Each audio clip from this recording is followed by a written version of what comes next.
Film ini dimulai di suatu desa nan jauh di sana yang bernama Desa Cengkur. Dan pada cuaca yang sangat cerah ini, terlihat dua orang yang sedang berjalan nyantai sembari membawa koper dan tas. Ya, dia ini adalah Tsukasa Aoi. Dan karakter Dal Kenyot di sampingnya ini adalah suaminya yang bernama Hiroto.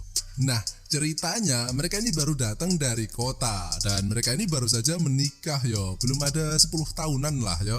Dan berhubung di tempat kerja mereka di kota kini sedang liburan beberapa hari, mereka merasa bahwa kesempatan ini sangat tepat mereka gunakan untuk liburan ke rumah orang tua Hiroto, sekaligus untuk memperkenalkan mantune yang cantik ini kepada orang tua Hiroto. Beberapa menit kemudian, mereka pun tiba di rumah orang tuanya, namun nggak ada siapa-siapa di rumah tersebut. Hiroto pun kemudian mencoba memanggil-manggil emaknya ataupun bapaknya, dan kemudian terlihat seorang wanita tengah baya muncul sembari merapikan pakaian dan juga rambutnya.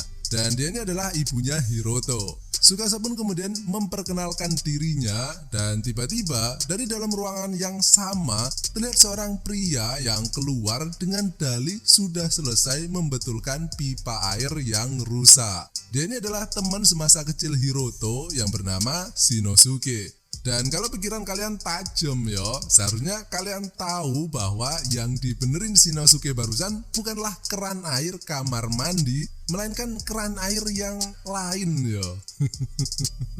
Nah, ibunya kemudian mempersilahkan mereka untuk masuk sembari menjamu mereka dengan minuman teh sari wangine Mbok Darmi.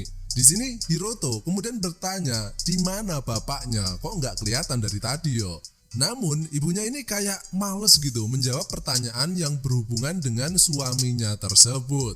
Beberapa detik kemudian muncul seorang pria tengah baya yang memakai kupluk newsboy-nya dan dia ini adalah ayahnya Hiroto. Dia pun langsung ikut nimbrung di acara reuni keluarga tersebut. Obrolan mereka pun berlanjut. Di sini ayahnya bertanya, kira-kira mereka bakal tinggal di sini berapa lama? Dan Tsukasa menjawab akan tinggal di sini beberapa hari karena liburan mereka kali ini agak lumayan lama yo. Ayahnya pun kemudian mengatakan agar Tsukasa jangan sungkan-sungkan kalau di sini dan anggap saja seperti rumah sendiri, sembari menampilkan ekspresi yang tidak mencurigakan.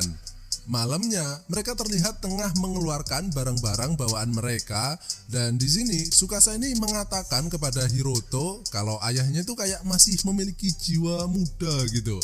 Tsukasa juga merasa tingkah laku ayah dan ibu mertuanya itu kayak nggak harmonis gitu. Namun Hiroto ini justru merasa biasa-biasa aja, sehingga Tsukasa pun kemudian diam dan mengiyakan pernyataan Hiroto barusan, karena Hiroto jelas lebih mengenal sifat kedua orang tuanya toh. Beberapa detik kemudian terdengar suara ibunya memanggil dan mengatakan bahwa air hangatnya sudah siap dan menyuruh Tsukasa untuk mandi duluan. Tsukasa pun kemudian bergegas untuk mandi. Namun ketika ia sedang mandi, Tsukasa ini merasa kayak ada yang memperhatikannya gitu. Tapi tidak terlihat siapapun di sekitarnya. Dan ternyata perasaannya tadi beneran terjadi. Dan yang menjadi pelakunya tidak lain dan tidak bukan adalah si Plontos Ngadelho alias ayah mertuanya ini yo. Terlihat ayah mertuanya ini senyum-senyum sendiri karena dia barusan sudah melihat lekuk tubuh menantunya yang semlohe. Esoknya, terlihat Tsukasa dan Hiroto yang hendak pergi ke rumah teman semasa kecilnya karena mereka udah janjian. Tiba-tiba terdengar suara teriakan ayahnya dari dalam ruangan. Mereka pun segera mencari sumber suara tersebut dan ternyata barusan itu adalah suara ayahnya yang terjatuh. Untung saja di sini dia tidak mengalami cedera yang terlalu parah yo. Dan karena merasa kasihan dengan keadaan ayah mertuanya tersebut, Tsukasa kemudian menyuruh Hiroto agar pergi ke rumah temannya sendirian. Sementara Tsukasa akan tinggal di rumah untuk merawat ayah mertuanya tersebut. Dan di sini ayahnya pun tersenyum licik karena dia merasa rencana busuknya tersebut berjalan dengan mulus yo. Sukasa pun kemudian merawat ayahnya tersebut, dan setelah agak mendingan, mereka pun ngobrol-ngobrol sembari minum-minum. Nah, di sini ayahnya kemudian curhat bahwa hubungannya dengan istrinya kini memang sedang ada masalah yo, karena istrinya tersebut sepertinya telah selingkuh dengan pria lain. Dan di sini Sukasa kemudian teringat dengan kejadian pas dia baru datang ke rumah ini. Dia merasa bahwa mungkin Shinosuke tadilah yang menjadi selingkuhan ibu mertuanya. Mereka pun kemudian melanjutkan ngobrol-ngobrol mereka. Namun tiba-tiba di sini Sukasa merasa pusing dan kemudian terjatuh pingsan. Dan ternyata minuman diberi obat tidur. Ayah mertuanya kemudian langsung menutup semua akses masuk ke rumah tersebut dan menyiapkan sebuah handycam untuk merekam aksi pembobolan goa kedap udara milik Sukasa. Dan adegannya ini 1 jam loh, asli gila banget pokoknya. Nah, setelah kejadian tersebut, Sukasa ini jadi agak pendiam yo, dan dia nggak berani cerita kepada Hiroto karena dia diancam oleh ayah mertuanya.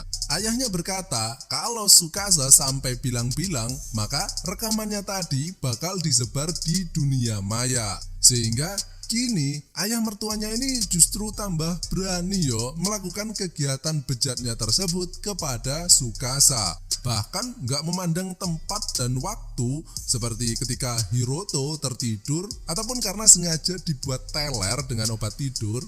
Dan yang paling parah, ketika kelakuan bejatnya tersebut diketahui oleh ibu mertuanya, si ayahnya ini yo malah nyantai aja gitu, sembari tetap melakukan sogok-sogok pikang anget. Dan kegiatan bejatnya tersebut berlangsung setiap hari, bahkan satu hari itu lebih dari 1 kali yo, yang menyebabkan film ini memiliki durasi sampai 3 jam asli gila bener. Sampai akhirnya waktu liburan mereka ini telah berakhir dan kini mereka tengah bersiap-siap untuk kembali ke kota. Dan sampai pada poin ini, Sukasa ini masih tetap saja merahasiakan kegiatan terkutuknya tersebut kepada suaminya. Dan dia berharap agar kejadian tersebut terpendam seperti mimpi buruk yang akan segera berlalu. Dan film ini pun berakhir.